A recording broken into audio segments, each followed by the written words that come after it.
Assalamualaikum warahmatullahi wabarakatuh. I'm Khatija from grade 9 and giving a seminar on grade 10 chapter number 1 nutrition of the part 2 heterotrophic nutrition.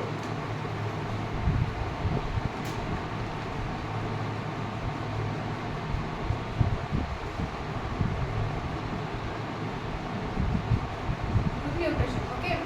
Now what was autotrophic nutrition? There was two parts of the nutrition in nutrition. Okay. Autotrophic nutrition, heterotrophic nutrition. Autotrophic nutrition was the organisms named as autotrophs, were mostly plants which synthesize food from using light energy. Okay. Now in heterotrophic nutrition, the organisms of plant which does not synthesize food by using light energy. They will synthesize food by depending on the autotrophs. Okay, they depend on autotrophs mainly.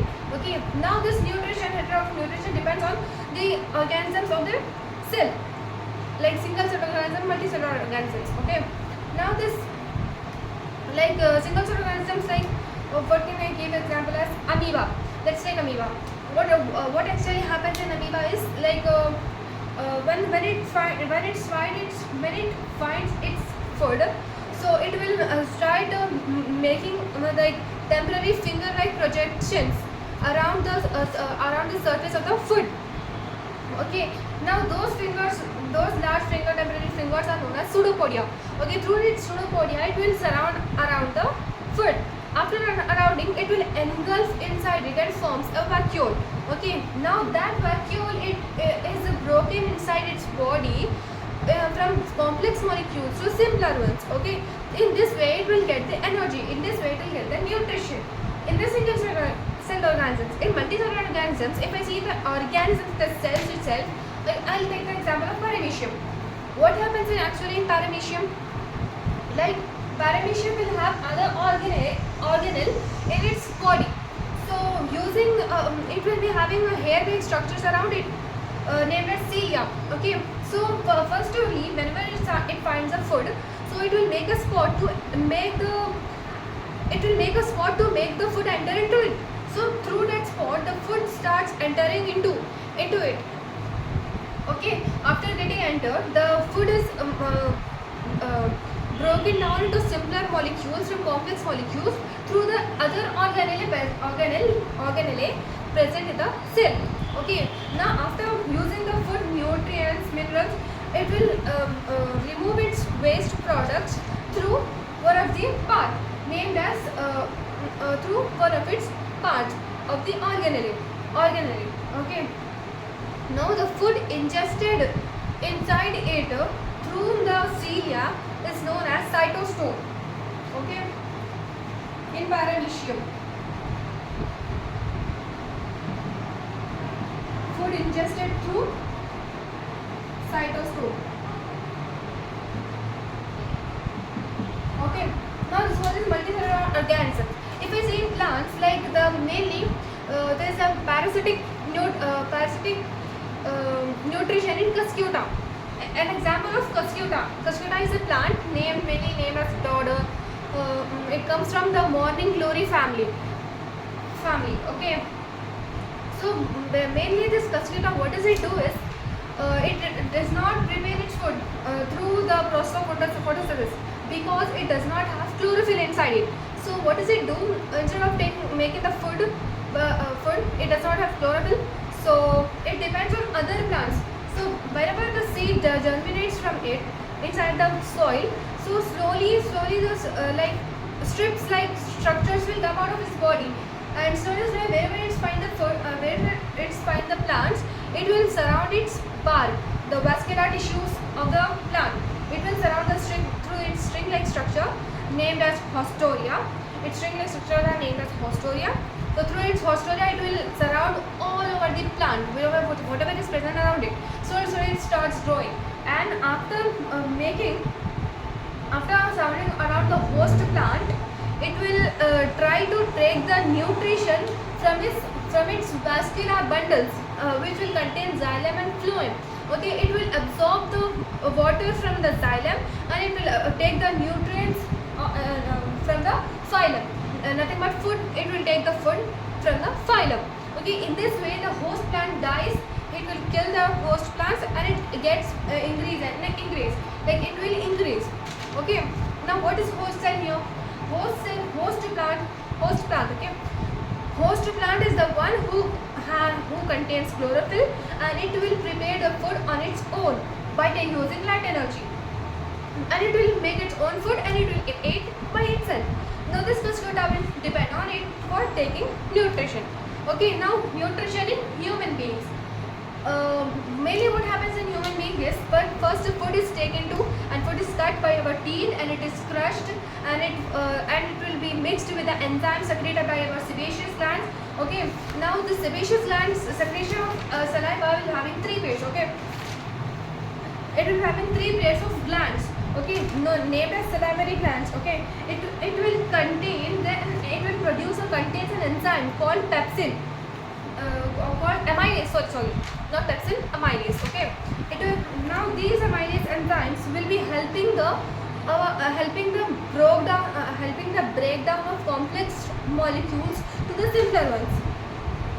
Okay, now using these enzymes amylase is and breaking down of process through this process, like simpler ones, and breakdown of like complex molecules to simpler molecules is the digestion. Okay, this will this three. Okay, first the whatever food we took, churned, crushed by our teeth, and mixed with the saliva and goes inside our food pipe. Okay, now this mainly our nutrition in humans depends on alimentary canal, like because the food we take in from our mouth, it passes through the pipe known as food pipe. From there it will pass through stomach, from stomach to small intestine, from small intestine the waste product is thrown out through anus. Okay, this whole canal, nothing but passage, is known as alimentary canal. Okay, now it will in alimentary canal the food pipe is also there. So the thing, the food which is crushed by our teeth and which we take inside our food pipe is known as bolus. What we form inside the mouth using the secretion of saliva plus the food crushed by our teeth is known as bolus, and this bolus will pass through food pipe into our stomach. Okay, now through it's passing through the stomach, it will be having some movements in the food pipe. Those movements are known as peristaltic movement. Okay, now for example, if this is the food pipe, okay, now the bolus starts entering by the pushing of our tongue inside the food pipe. Okay,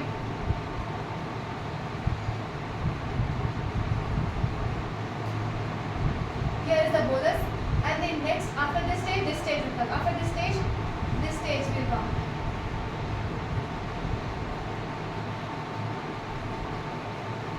Okay, this is the bolus present over here. Okay, now this, in this way the bolus gets inside. So this movements of closing and opening, relaxing and contracting and relaxing, this stage is known as, this type of movement is known as peristaltic movement. Okay, now through this peristaltic movement it will get till down and will slowly start entering to the stomach. Now what happens in stomach? Like stomach will be secreting, digest the food which the bolus which comes from the mouth. It will slowly secrete, or it will render the HCl acid. Now acid in the sense like not strong, not diluted one, not concentrated one. It will secrete medium acidic in nature. It will be the acid will be in medium acidic nature. So it will the food gets churned with the acidic acid, and it will get it will even mix with the gastric juice secreted over the pancreas present over here. Like if this is the stomach, so there are some pancreas and liver present over here. So it will this will secrete gastric juice into the food, the bolus. So it will get mixed with that also. Okay. Now from after and mixing with those, it will go into the small intestine. Okay. Why it will go in the small intestine? Because when the complex molecules are break the roughage is there, it comes out through small intestine. Okay. Now near this small intestine also,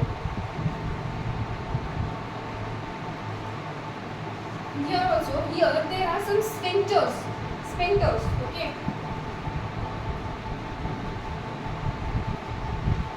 Okay. Now the sphincters, what they do is, like as it is small intestine, so it will acquire the waste also in small quantity. So it will, there is the sphincter. The sphincters will allow only the roughage to enter in small quantity. Okay. The whatever the solid part is there of roughage, it will comes out through the large intestine. Okay. Now after taking in small quantity, it goes to small intestine and it will come out to the anus, out of the body. Okay. This is the process of digestion, taking nutrition of food in human beings. Okay. Now I said in between that the pancreatic juice, nothing but gastric juice released by the pancreas. Okay. There is a enzyme present in the pancreas named lipase. Okay. So what does the lipase do is, whenever we eat the food, like whenever the bolus contains fats in it. Okay. So the lipase is released, enzyme is released in order to digest, in order to break down the molecules of the fats present inside the bolus, inside the stomach. Okay. Lipase enzyme is for fats. And there is also an enzyme secreted by pancreas itself named as pepsin. Okay. Now those pepsin are secreted to break down the complex molecules into simpler ones for proteins, other carbohydrates, other complex molecules. Marker, please.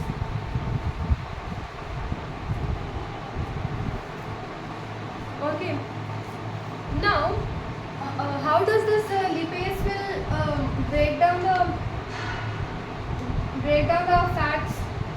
When it slowly starts breaking down the fats present in the bolus, what does it do is, it will form small globules. Okay. First fats globules it will form. After forming the globules, whatever the protein, whatever the good nutrition is there, it will take it, and wastage it will remove it. So this process of taking fats and breaking down into complex molecules from simpler ones, breaking fats into simpler molecules, is known as emulsification. Okay, breaking down of fats through using the lipase by the juices produced by the pancreas is known as what? Process of emulsification. Okay.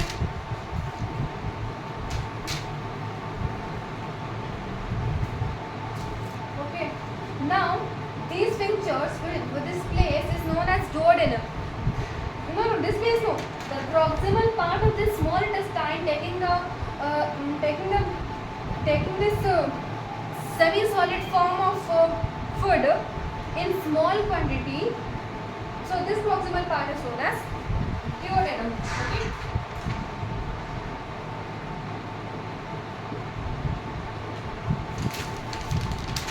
Okay, this was the nutrition taking. Now sometimes what happens if we don't take the nutrition in good way, or good way in the sense like if we eat more and more junk food present, other bacteria inside it, no nutrition, minerals, proteins, carbohydrates present in it, energy molecules present in it. So what happens? We will suffer. Okay. Now if we eat for sometimes we feel vomiting when we eat full food, or when we eat so much fats, and when we eat over food. So what happens? Like when we eat more food, so more bolus will form, and more stomach, it will be having more food in the stomach. What happens? In order to digest that bolus present inside the stomach, the stomach will secrete HCl in more amount to get this food in the semi-solid form. So because of that more HCl, the HCl joined with the bolus will become full. and it will start coming up here. Now this process will become reverse. Okay. Now in order to go here, what will happen? It will go reverse. So now after coming here, we will feel vomit and we will vomit it out. Okay. Now this will be vomiting. Okay. Now this will cause a major issue in humans of vomiting. Okay. Now this was overeating is caused by the overeating. This vomiting, mainly vomiting, was caused by many things like overeating, like eating junk food. So this can be precaution. So we have some. I'll say some precautions to avoid this type of things, like having simple and well balanced meals. If you have simple and well balanced meals, inshallah we won't get these type of diseases, like these type of issues. Avoid taking guided exercise soon after eating food. Soon after eating food, if we do exercise, play, run, jump, dance, do anything very like sudden movements of our body, will also occur vomiting. Okay.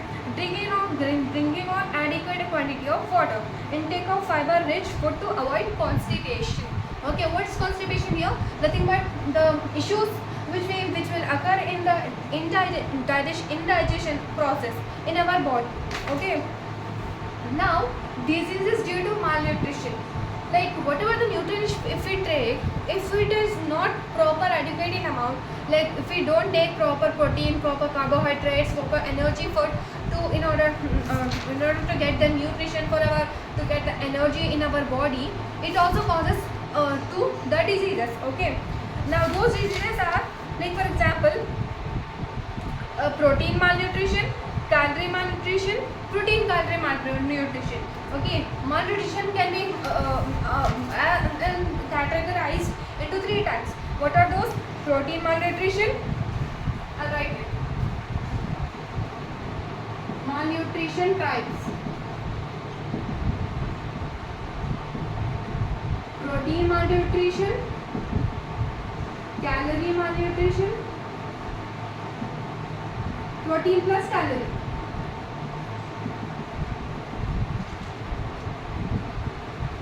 Like diseases occur when we don't take proper amount of protein, and some diseases will occur when we don't take proper amount of calorie, only protein. Then the disease which we get even when we don't have protein, inadequate amount of protein and calorie in our body. Okay, I'll read some diseases are present over here. The first disease is kwashiorkor. Okay. This is due to protein deficiency in diet. Whatever the diet or food which we take it, if we don't have protein inside it, and when we have protein deficiency, this disease is caused. Kwashiorkor. Okay.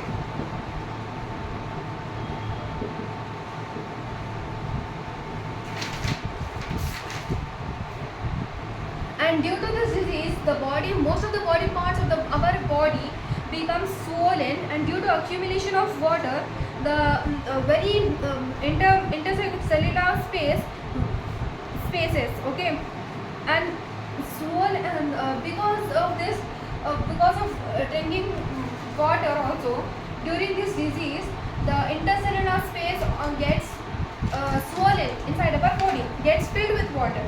Okay. Our muscle development also becomes very poor, and everything will become fluffy. We will become so fluffy, our face will become fluffy because it gets swollen. Okay, and we see the symptoms like diarrhea and dry skin during this disease. Okay, now other disease is marasmus. This disease is due to the deficiency of both proteins and calories. Okay, what is it? Marasmus, which is caused because of due to the deficiency of proteins and calories. Okay, and during this, and marasmus is nothing but it have the category of obesity inside it. Okay, like due to marasmus disease, it can also lead in children's obesity. Okay. Now it will be affect obesity and marasmus will affecting on cardiovascular, renal, gallbladder and many problems. Okay. Okay. Now other diseases are vitamin deficiency diseases because of no protein and no calories. There are vitamin issues also present in our body which will have which will be if we have the deficiency of vitamins also, this will also cause many problems to our body. Okay. Yes. So these are the vitamin deficiency also occur into our body. Because of that also many problems occur. No digestion, proper digestion. We feel we have many symptoms like diarrhea, fever, headache and all. Many symptoms we can see. So it's better to take good nutrition and it's better to follow the sunnah of our in order to get rid of these problems. So because what Allah likes is like eating less food in adequate amount and having a good sleep, not more, not less.